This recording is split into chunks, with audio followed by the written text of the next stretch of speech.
हाँ हिन वक्त असां सुजावल में बीठा आहियूं जिते बिलावल भुट्टे जे इस्तक़बाल लाइ तैयारियूं मुकमल थी वयूं। अचो त असीं अॻवाननि सां ॻाल्हायूं त उहे कहिड़े नमूने सां बिलावल भुट्टे जो ज़रदारी जो इस्तक़बाल करे रहिया आहिनि। जी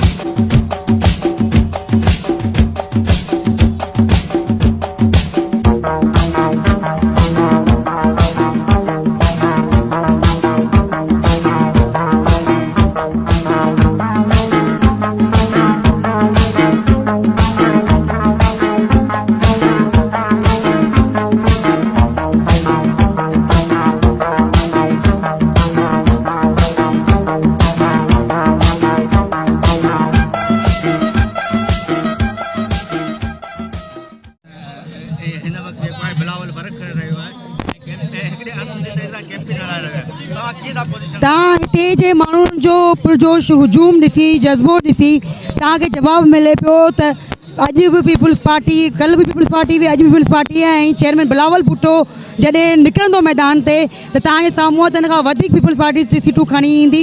पीपुल्स पार्टी जो सिंध में को मुक़ाबिलो कोन्हे। असीं सिर्फ़ु टारगेट आहे त चेयरमैन जेको आहे बिलावल भुट्टो वज़ीर अज़म थिए सो इनशाला तो खणंदो। जीअं भुट्टो न आउं सईदपुर में हुउसि, ॿिया छोकिरा मुंहिंजा दमदमे खां को पंहिंजे ठट्टा शुगर मिल खां सभु सांस गॾु थिया। ऐं हिते सईदपुर में हुउसि।